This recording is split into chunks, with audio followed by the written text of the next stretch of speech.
तभी तो हमें दे पाएगा। अब देखो यहाँ पर RMgX की रिएक्शन इनमें से किसी भी चीज के साथ करा दे जो हमें प्रोटॉन देने को तैयार हो, ठीक है, जो हमें प्रोटॉन देने को तैयार हो, फाइन। तो हमारा प्रोडक्ट क्या बनेगा, ये नेगेटिव और ये पॉजिटिव, ये दोनों मिलके क्या बना लेंगे, alkene. yes, so they all will give us RH RH RH। वैसे तो हमारा फोकस RH पर ही था, बट अगर फिर भी out of curiosity if you want to ask कि मैम मैग्नीशियम का क्या हुआ, फिर तो वो भी हम बता देते हैं, हम लोग कर सकते हैं। मैग्नीशियम के साथ एक X लगा हुआ है और एक क्या लग जाएगा, see it will be a simple substitution. Yes, यहाँ पर मैग्नीशियम के साथ एक तो X लगा हुआ है और एक हम क्या लगा देंगे, NHR। फिर से मैग्नीशियम के साथ एक तो X लगा हुआ है तो R लग जाएगा, एंड ओवर हेयर एनायन लगते जाएंगे सारे, सॉरी ओ हाँ, जो भी एनायन बच रहे हैं वो सब हम लोगों को यहाँ पर लगा देंगे। Can you follow it now? Yes ma'am. ठीक है, तो हमारी एल्केन मिल जाएगा। इस रिएक्शन का फायदा क्या है, what is the points of this reaction? Can you prepare methane from this? Yes, ma'am. And can you prepare unsymmetrical alkane from this?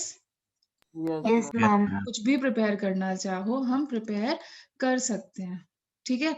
Like for example हमें मीथेन प्रिपेयर करनी है, तो मीथेन प्रिपेयर करनी है तो कोई दिक्कत नहीं है, हम क्या लेंगे, एक कार्बन कंटेनिंग हैलोजन ले लेंगे, उसकी रिएक्शन मैग्नीशियम के साथ करा देंगे in presence of ether, so that it forms Grignard's reagent.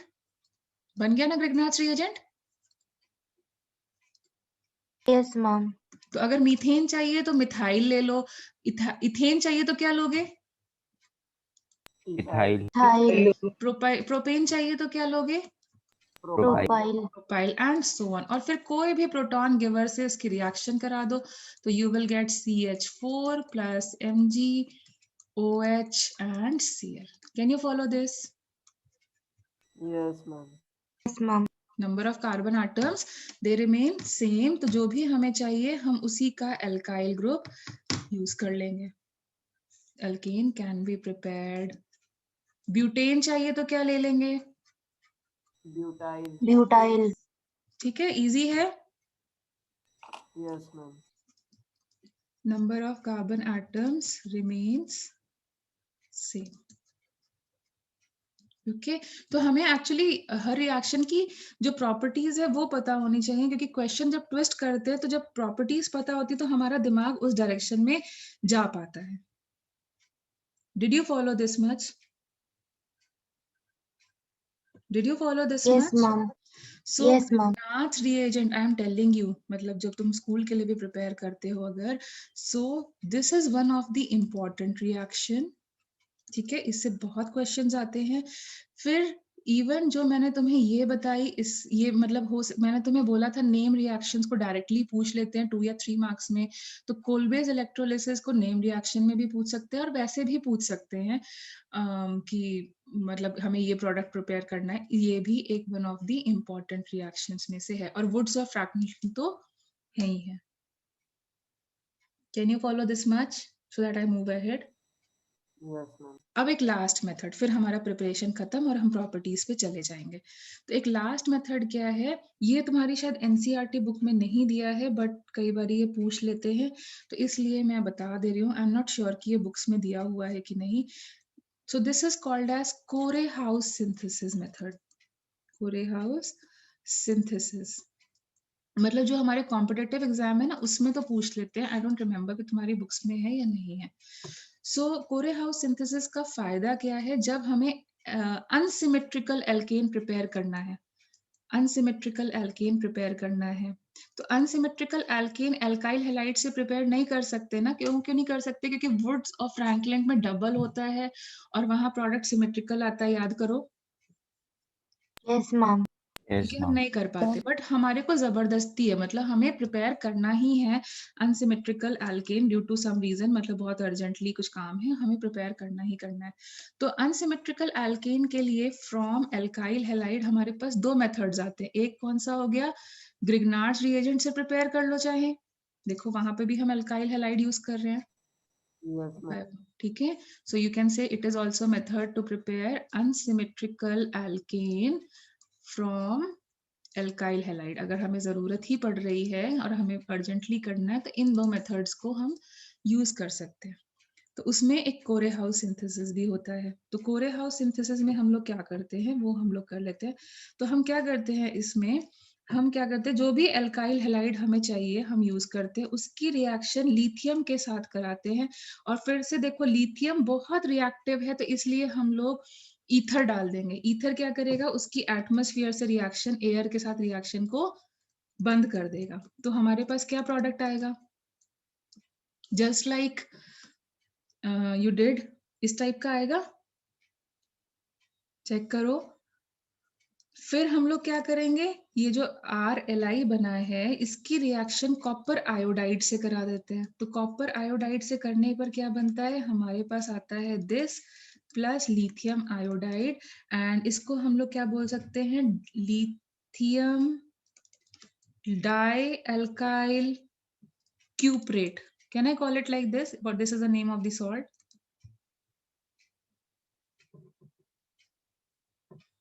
Is it fine, यहां तक क्लियर है। अब देखो ये जो R2CuLi आया है इसकी रिएक्शन किसी और डिफरेंट या सेम, मतलब अगर तुम्हें सिमेट्रिकल चाहिए तो R is equal to R dash कर दो, तो तुम्हारा जो एल्केन बनेगा वो कैसा बनेगा, सिमेट्रिकल एल्केन बन जाएगा, ठीक है। और अगर तुमने R is not equal to R dash किया तो it will become an unsymmetrical alkane या odd number containing alkane, odd number containing alkene यहाँ से बन जाएगा। Why? Because at this step what happens, R and R dash gets clubbed together, we are left with RCU and LIX. Like I'll give you by an example. For example, tell me हमें propane prepare करना है, okay तो हम क्या करें, either तुम CH3CL के साथ रिएक्शन स्टार्ट कर सकते हो या C2H5 किसी भी, क्योंकि प्रोपेन लिखोगे तो ऐसे होगा ना, तो चाहे इससे स्टार्ट कर लो चाहे इससे स्टार्ट कर लो, कोई टेंशन वाली बात नहीं है। इसकी रिएक्शन LiCl के साथ करा देते हैं। तो अब बताओ क्या बनेगा, कम ऑन, लिथियम के साथ कराएंगे तो क्या हो जाएगा, जल्दी से बोलो। इस तरीके से बन जाएगा, ब्रेक हो जाएगा फर्स्ट स्टेप यस में। मैम। फिर Yes, ma'am. CH3Li की रिएक्शन कॉपर आयोडाइड से करा देते हैं।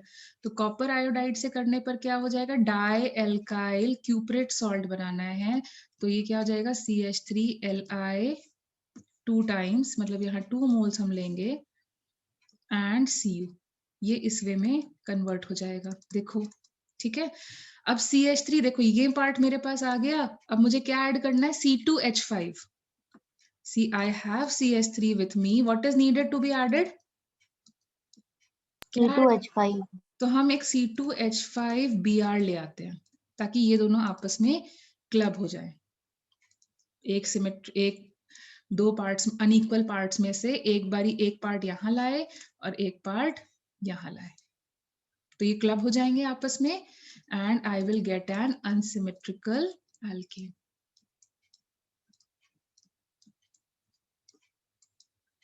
मैम एक बार ये वाली रिएक्शन फिर से बता दीजिए। पहली बारी Li से रिएक्शन कराओ, दोनों को तोड़ दो, फिर कॉपर से रिएक्शन कराओ, डाई अल्काइल क्यूप्रेट बना लो, और फिर डाई अल्काइल क्यूप्रेट की रिएक्शन जो भी तुम्हें नेक्स्ट अल्काइल ग्रुप ऐड करना है उन दोनों में, जैसे इनमें इन दोनों को ऐड करना था तो एक बारी इसके साथ स्टार्ट किया और बाद में लास्ट स्टेप में इसको ऐड कर दिया, या फिर इसके साथ स्टार्ट करते और लास्ट स्टेप में इसको ऐड कर देते, दोनों आपस में क्लब हो जाते और हमारे पास अनसिमेट्रिकल एल्केन आ जाता।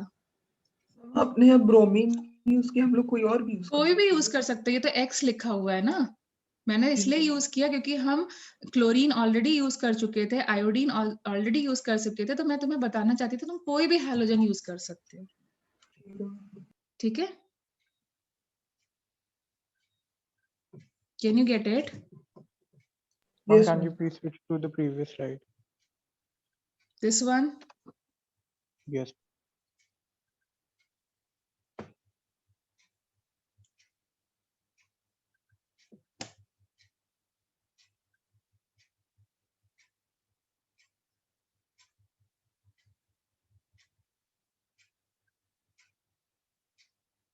Thank you.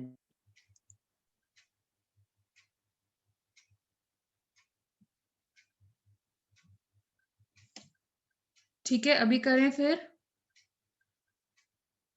Yes, ma'am. चलो नेक्स्ट करते हैं। तो अब हमारे मैक्सिमम प्रिपरेशंस खत्म हो चुके हैं।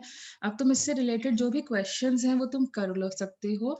मैं तुम्हें वर्कशीट में वैसे भी क्वेश्चंस दे दूंगी साथ साथ। अब ऐसे क्वेश्चन साइमल्टेनियसली करने में डू यू थिंक तुम रिटेन कर पा रहे हो? रिटेंशन हो रहा है? याद कर पा Yes, रहे हो? ma'am. ठीक है, तो इस मतलब और तुम्हें ये भी पता चल रहा है कि हमें कैसे पढ़ना है। फाइन। तो अब हम आ जाते हैं इसकी फिजिकल प्रॉपर्टीज के ऊपर कि इसकी फिजिकल प्रॉपर्टीज कैसी होंगी। तो सबसे पहले जो फिजिकल प्रॉपर्टी आती है वो आती है फिजिकल स्टेट। फिजिकल स्टेट, अब तुम फ्यूल के लिए ऑलरेडी नहीं यूज करते हो तो तुम्हें पता ही है कि C1 से लेके C4 तक, मतलब मीथेन से लेके ब्यूटेन तक कैसी होती है वो? कैसी होती है? Come on, come on. Gaseous. Yes, they are Colorless colorless gaseous. gases. They don't have any kind of odor also. फिर C5 हम पेट्रोल डीजल ये सब यूज करते हैं, तो ये सब कैसे होते हैं? इसमें ओडर होता है। नहीं होता है बेटा, वो हम जानबूझ के डालते हैं जिससे लीकेज होने पर यस हमें मैम, पता वो चले। Yes Yes, ma'am, ma'am. Methyl Okay? पर तो कैप्टन। ऐसे कोई ओडर नहीं होता है इनका, so they are colourless this much. And C18 onwards they are, you can say colourless waxy solids, मतलब जो तुम वैसलीन यूज करते हो ना उसमें भी लिखा है पेट्रोलियम जेली, तो वो भी क्या है तुम्हारा? वैक्सी सॉलिड्स हो जाते हैं, वो C40 होता है। ठीक है, तो 18 onwards they are like waxy solids. See it is also colourless. तो एक्चुअल में वो कलरलेस होते हैं, वो ऑन पर्पस हम लोग कलर डालते हैं। तो जितने भी हमारे ग्रीजेस हो गए या ल्यूब्रिकेंट्स हो गए वो सब इनकी वजह से आते हैं। Can you get this much? Yes, ma'am. ठीक है, इसमें तो कोई बहुत ज्यादा डिफिकल्टी वाली चीज है नहीं।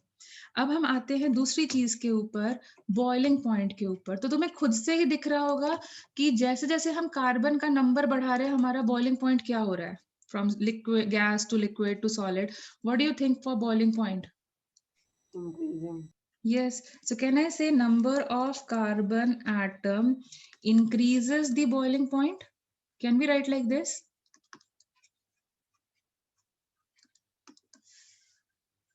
ये डायरेक्ट रिलेशनशिप आ रहा है या नहीं? Yes, ma'am. ठीक है, बट अगर हमसे बोला जाए अच्छा ठीक है अगर हम कार्बन एटम सेम रखें तब, if carbon atoms are same, मतलब isomers, if carbon atoms are same, तो बॉइलिंग पॉइंट पे क्या फर्क पड़ेगा? जैसे for example No change. If I say n pentane फिर आइसोपेंटेन, क्योंकि सब में same number of carbon atoms हैं, और नियोपेंटेन, इनमें क्या होगा बॉइलिंग पॉइंट? ओके, तो यहाँ देखो क्या फर्क पड़ता है। अगर हमारा स्ट्रक्चर सिमेट्रिकल है, मतलब इस टाइप का होगा, तो what will happen, there will be more time of contact. देखो ये एक एन पेंटेन ऊपर वाला एक मॉलिक्यूल है, नीचे वाला एक मॉलिक्यूल है, बिल्कुल सिमेट्रिकल स्ट्रक्चर है। इसका मतलब है क्या हो जाएगा, दोनों एक दूसरे में मतलब आराम से बैठ सकते हैं। लाइक क्या होता है, लाइक प्लेट्स रखते हो तो ज्यादा एरिया ऑफ कांटेक्ट होता है कि नहीं? Yes ma'am. और इस एरिया ऑफ मैम आपने कांटेक्ट, वो ब्यूटेन बनाया हुआ है। ओके बेटा कोई बात नहीं, सॉरी माय मिस्टेक। अभी 1 2 3 4, हाँ सॉरी माय मिस्टेक, ये अभी पेंटेन हो गया, अभी ठीक है।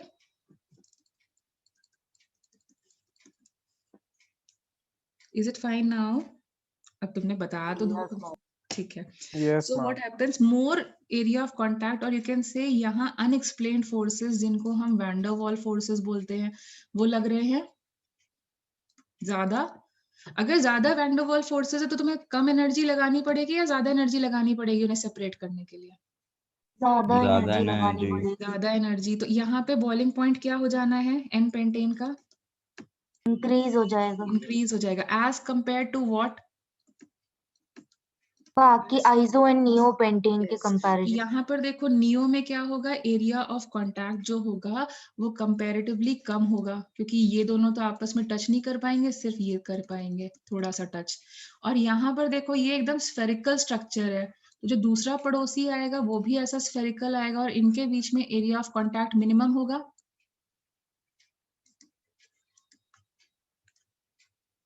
Can you get my point? Area of contact will be minimum. Yes, ma'am. Yes. ठीक है, तो क्या हो गया, आइसोपेंटेन का मैं वैल्यूज तुम्हें लर्न नहीं करनी है, मैं सिर्फ एक्सप्लेनेशन के लिए दे रही हूँ।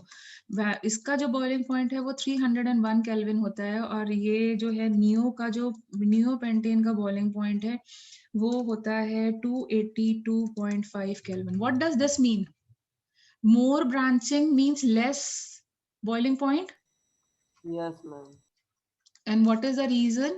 More branching will decrease the boiling point. लेकिन किसमें किसमें देखोगे? Ma'am, same number of carbon atoms में isomers. Yes, for isomers you are going to see that. Okay, for isomers only ये होगा। if number of carbon atoms या फिर हम isomers की बात करें तो फिर ये होगा। Can you get it? Yes.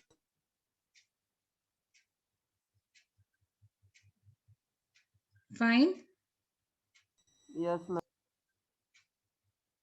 Okay, तो नंबर जैसे जैसे हमारा जो ब्रांचिंग बढ़ता जाएगा वो हमारी जो बॉइलिंग पॉइंट है वो कंपैरेटिवली कम होती जाएगी। ओके, क्योंकि वही चीज है, why? Because the surface area decreases. Can you follow this?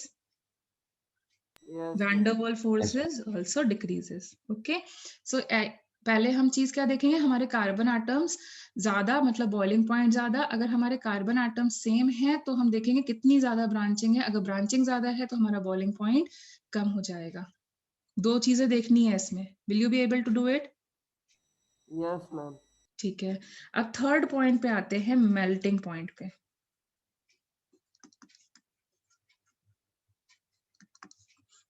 Okay, तो यहाँ पर क्या है, ऐसे कार्बन एटम के हिसाब से कोई ज्यादा डिफरेंस नहीं आता है, मतलब जैसे जैसे हम लोग कार्बन एटम्स बढ़ाते जाते हैं, ऑल्दो जो मेल्टिंग पॉइंट है वो क्या होता जाता है, मतलब बहुत एग्जैक्ट सा नहीं आता, थोड़ा थोड़ा इंक्रीज करता जाता है। तो कार्बन एटम से ऑल्दो इंक्रीज करता है, फाइन, लेकिन एक ट्रबल आती है जब हम बिल्कुल नेबर्स की बात करते हैं, बिल्कुल नेबर्स की बात करते हैं, जैसे ये हो गया Alkane वो odd propanediene number वगैरह। of carbon atoms, odd number of carbon atoms।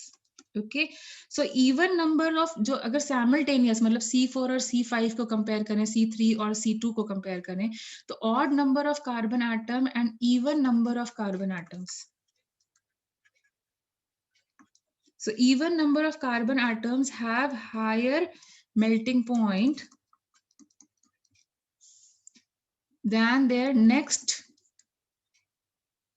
lower, and like let me write in the form of a sentence only, that it will be more clear, इस way में नहीं आ पा रहा है। So like alkanes with even number of carbon atom have higher melting point than next lower and higher alkane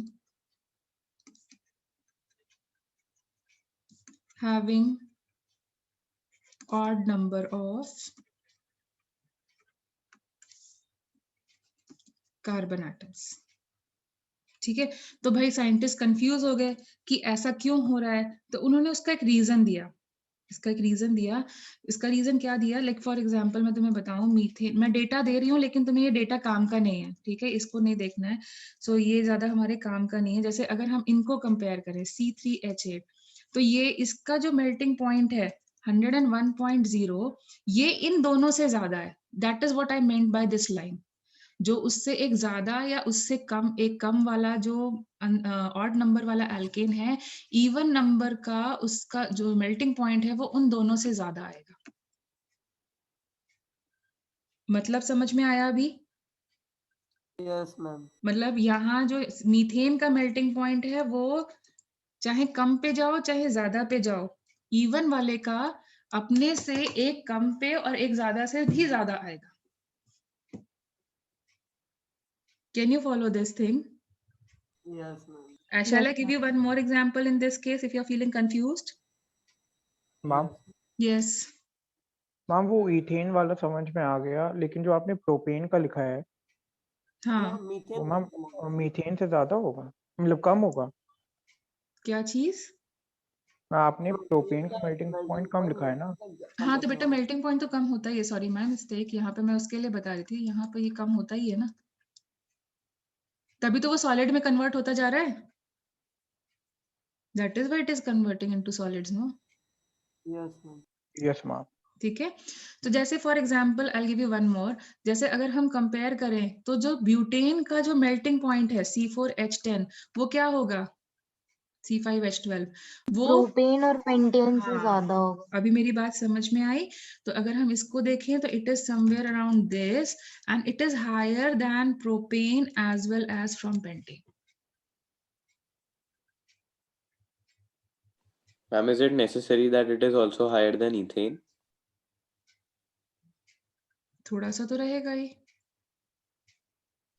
जैसे जैसे ऊपर जाते रहेंगे बढ़ता ही जाएगा. ठीक है, अब इसका रीजन देखो क्या होता है. What is the reason? फिर से यहाँ पे वैंडरवाल फोर्स ही काम करते हैं. तो वैंडरवाल फोर्स कैसे काम करते हैं वो देखते हैं. तो क्या है, जो ऑड नंबर वाले एल्केन होते हैं उनका स्ट्रक्चर कैसा रहेगा? सिमेट्रिकल. देखो ऐसे पूरे माउंटेन्स बनेंगे. Yes ma'am. Okay, whereas even number वाले जो एल्केन्स होंगे अगर हम उनका बनाए तो उनका स्ट्रक्चर कैसा आने वाला है? मैम एक कम हो जाएगा माउंटेन एक में। कम तो हो जाएगा, लेकिन एक माउंटेन पूरा कंप्लीट नहीं हो पाएगा ना. इनका जो एंड कार्बन है, इन दोनों केसेस का जो एंड कार्बन है, this is on the same side और on the opposite sides? Same side. End carbons are on the same side.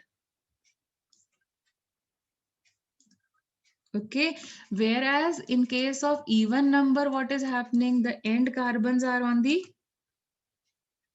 Opposite side. opposite side.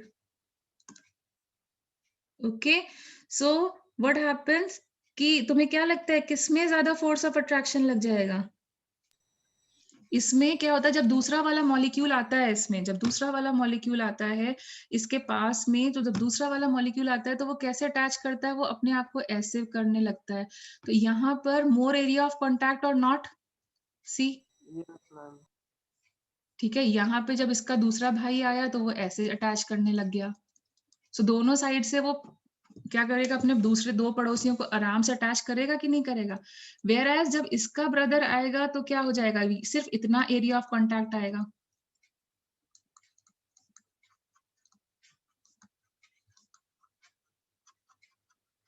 And in this case, see, this is the area of contact. So tell me, who has more area of contact? Even will have more area of contact or odd will have more area of contact? Even. Even. And because of more area of contact, van der Waals forces are going to increase, and which will increase what? Melting point. Now can you get it? Yes ma'am. Okay, due to the carbons ending on the opposite sides, जो उनके पड़ोसी आते हैं उनके साथ जो attachment है वो अच्छा हो जाता है, और उस अटैचमेंट के अच्छे होने की वजह से क्या हो जाता है, it emits like you can say greater intermolecular attraction, and which इसकी वजह से क्या हो गया, it starts showing slightly higher melting point.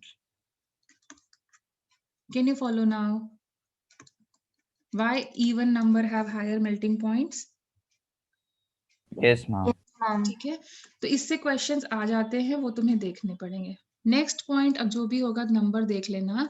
Next is solubility. तो सॉल्युबिलिटी वाली चीज तुम ऑलरेडी क्लास केमिकल बॉन्डिंग में कर चुके हो, like dissolves like. You have Yes, done this ma'am. thing. So what do you think? Will it be soluble in water? No, ma'am. It will not be soluble in water. You know the reason, like dissolves like. Okay. Yes, ma'am. Okay. So they are non-polar. There is no polarity difference between carbon and hydrogen. Yes, So ma'am. there will be, Non-polar. yes. So there will be insoluble in polar solvents. Insoluble in polar solvents. कौन से होते हैं polar solvents? Name them. Ma'am, water. Water हो गया, alcohol हो गया. ये होगा ना, अल्कोहल भी पोलर होगा, Yes, ma'am. और but it will be soluble in polar solvent. Sorry, they are non-soluble in polar solvent but are soluble in Non-polar solvents. Non-polar Yes. solvent. non-polar solvents में वो soluble हो जाएंगे. For example, petroleum, benzene, देखो सब carbon hydrogen से बने हुए हैं, इनमें soluble होंगे. They don't have Ma'am. tetrachloride, all these are non-polar solvents. तो इनमें soluble हो जाएंगे. तो ये solubility में कुछ ज्यादा explain करने की जरूरत है या तुम recall कर पा रहे हो? कर ले रहा है ना? ठीक है. अब एक छोटा Yes, सा ma'am. पॉइंट और है, डेंसिटी. अब देखो वैसे भी गैस से सॉलिड में कन्वर्ट हो रहा है, तो डेंसिटी खुद ही बता दो क्या होने वाली है. हम increase हो रही है. यस. सो अगर हम डेंसिटी की बात करें तो density increases with molecular weight. Okay, but फिर भी क्या है, जो मैक्सिमम डेंसिटी आज तक अचीव हुई है एल्केन्स की, हमने वो है 0.8 ग्राम पर centimetre cube. That means what? They are heavier than water or lighter than water? Lighter. Lighter. And that is the reason जो पेट्रोलियम होता है वो वाटर पे फ्लोट करने लगता है. Yes ma'am. Waxes float Ma'am, करते हैं. density तो ma'am directly directly proportional proportional होगी होगा ना? ना. Ma'am, सॉरी आपने inversely लिखा है. सॉरी माय मिस्टेक, मैं बताने के चक्कर में ऐसे लिख गई. ठीक है अभी? Yes, ma'am. That is why they float on water. So can you get the properties? Yes, ma'am. Yes ma'am. Ma'am please wait. Yes, sure.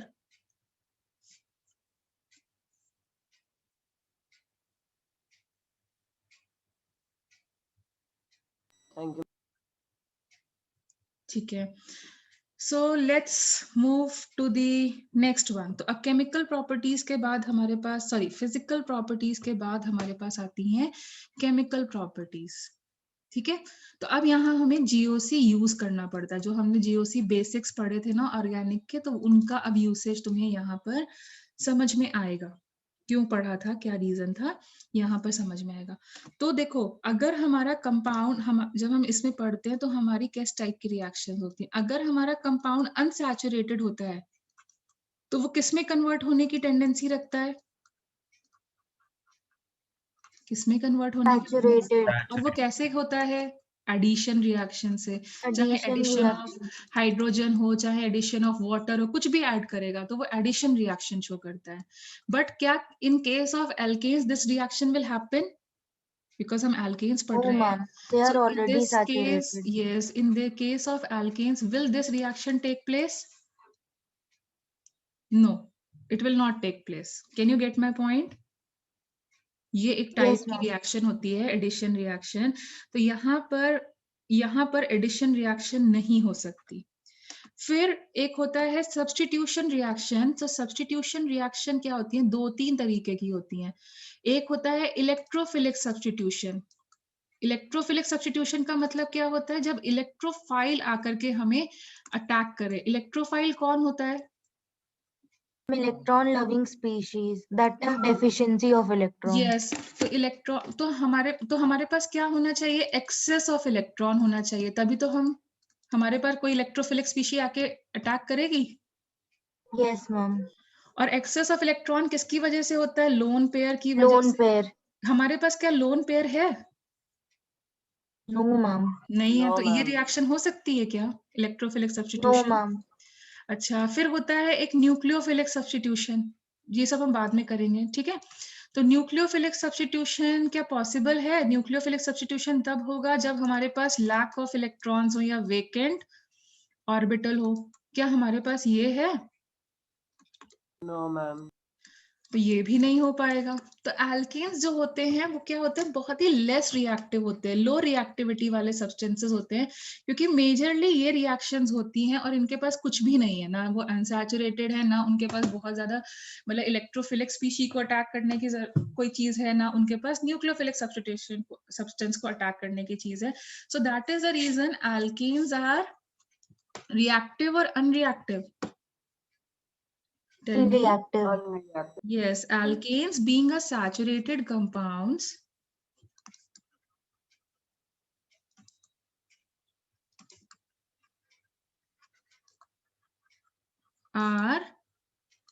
Less reactive. ठीक है, तो ये क्या करते हैं, ज्यादा से ज्यादा एक नॉर्मल सब्स्टिट्यूशन रिएक्शन शो करते हैं, और वो भी तब शो करते हैं जब जो आने वाली जो सब्स्टिट्यूशन वाली जो स्पीशी है वो क्या हो, बहुत ज्यादा रिएक्टिव हो। So substitution reactions with highly reactive substances, highly reactive substances, normal substitution भी नहीं कर पाते, highly reactive substances। तो highly reactive substances में कौन से आते हैं, जैसे कि halogens, you know halogens are highly reactive। Yes, ma'am. तो सिर्फ इनके साथ रिएक्शन कर पाते हैं, और वो भी कौन सी, सिर्फ सब्स्टिट्यूशन, मतलब हाइड्रोजन से, क्योंकि ये दोनों ज्यादा रिएक्टिव होते हैं, तो इसलिए सिर्फ इतनी रिएक्शन कर पाते हैं, बाकी कोई रिएक्शन कर ही नहीं पाते हैं। तो हमारे लिए काम कम हो गया, हमें कम पढ़ना पड़ेगा। हमारे लिए तो अच्छी बात हो गई ना, हमें कम पढ़ना पड़ेगा। Yes, ma'am. Yes, ma'am. ठीक है, तो जो सब्स्टिट्यूशन होता है हैलोजन का, उसको हम क्या बोलेंगे, Halogenation. देखो हैलोजिनेशन हम दो तरीके से बोल सकते हैं, एडिशन को भी बोलते हैं, सब्स्टिट्यूशन को भी बोलते हैं। लेकिन जब हैलोजिनेशन ऑफ एल्केन्स की बात होगी तो हम कौन सी रिएक्शन के बारे में बात कर रहे हैं, Substitution reaction. तो ये चीजें तुम्हें खुद से एनालाइज करनी होगी। अगर यहीं पर एल्कीन की बात होती तो what would have happened, addition. तो यहाँ तो ये तो रिएक्शन तुमने शायद क्लास 9-10th में कहीं जब ऑर्गेनिक पढ़ी थी तब किया ही होगा, replacement of Yes, ma'am. Hydrogen atom by halogen atom. और ये हैलोजन एटम क्या हो सकता है, fluorine, chlorine, bromine, iodine. Okay, in presence of sunlight. अब ये इन प्रेजेंस ऑफ सनलाइट क्यों होता है वो हम लोग करते हैं। Yes, sunlight is called as substitution reaction or halogenation, substitution reaction, and it follows, जो काम की चीज है वो ये है, it follows free radical mechanism। ये क्या होता है, ये तुम्हें यहाँ 11th में पढ़ना है, बाकी चीजें तो क्लास 10th की हैं, लेकिन ये इंपॉर्टेंट चीज है, फ्री रेडिकल मैकेनिज्म। ये इस पूरे चैप्टर की सबसे इंपॉर्टेंट चीज है, इससे पक्का से क्वेश्चन आएगा, पक्का से क्वेश्चन आएगा। ठीक है, shall I? Ma'am, please wait for a minute. Yes.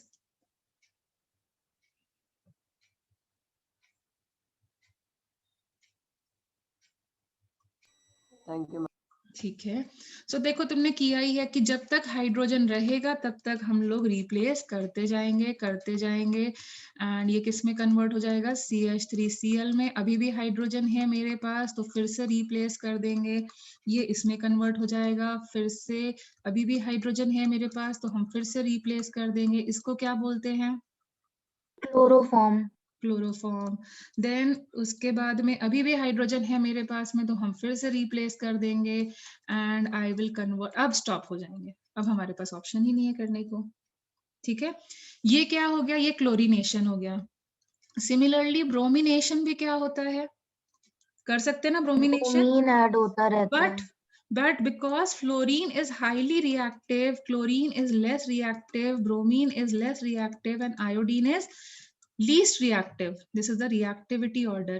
तो ब्रोमिनेशन क्या होगा, सेम रेट पे होगा या थोड़ा स्लो होगा, Slow हो जाएगा. yes.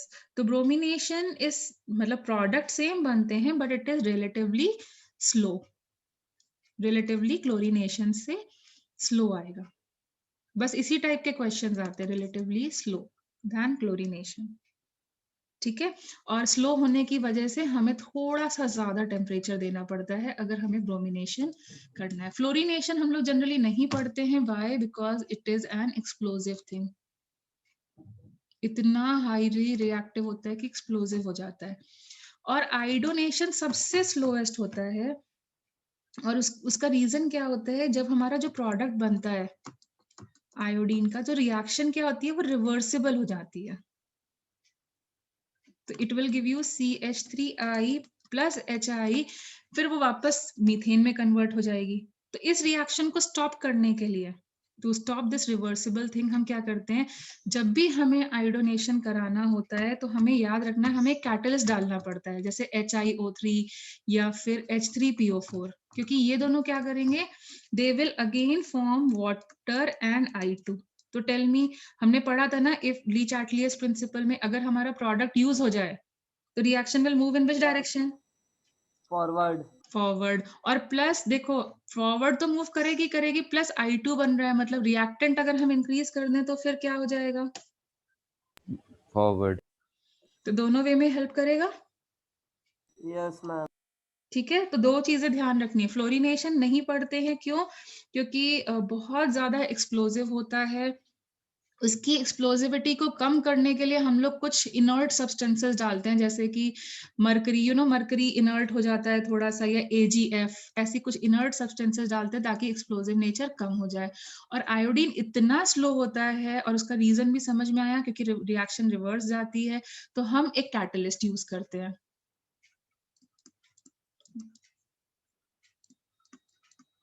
फ्लोरिनेशन के लिए, रिएक्टिविटी को कम करने के लिए कैटलिस्ट यूज करते हैं, और आयोडोनेशन में रिएक्टिविटी को बढ़ाने के लिए कैटलिस्ट यूज करते हैं। Is it fine? Yes ma'am. दोनों ही में प्रॉब्लम है, दोनों में ही प्रॉब्लम है। Yes ma'am. ठीक है, यहां तक कोई trouble? No ma'am, no problem. ठीक है, अब देखो इसका रिएक्शन कैसे होता है। अब देखो यहाँ पे ये मैकेनिज्म बहुत पूछी जाती है। ठीक है, तो मैकेनिज्म में 3 स्टेप्स होते हैं, 3 स्टेप्स। एक तो वो कि पहले झगड़ा कैसे स्टार्ट हुआ, तो उसको हम क्या बोलते हैं? Initiation step. तो इनिशिएशन कैसे होता है? क्या होता है? क्लोरीन के लोन पेयर आपस में रिपेल कर रहे हैं, बट यहाँ पर Cl2 में बट हमें बहुत हाई एनर्जी प्रोवाइड करनी पड़ेगी, तभी तो ये टूट पाएंगे। Because there is no polar difference, there is no weakness in the bond, it is a non polar bond. Can you break it easily? No ma'am. तो हम इसीलिए हमें सनलाइट की जरूरत पड़ती है। तो जब हम इसका मतलब ये करते हैं तो क्या हो जाता है? अब कोई इनमें से ऐसा है जो इलेक्ट्रॉन लेके चला जाए या दे के चला जाए? Because there is no ma'am. so what will happen? There will be an heterolytic fission, and what will I get? Free radical. Free radical.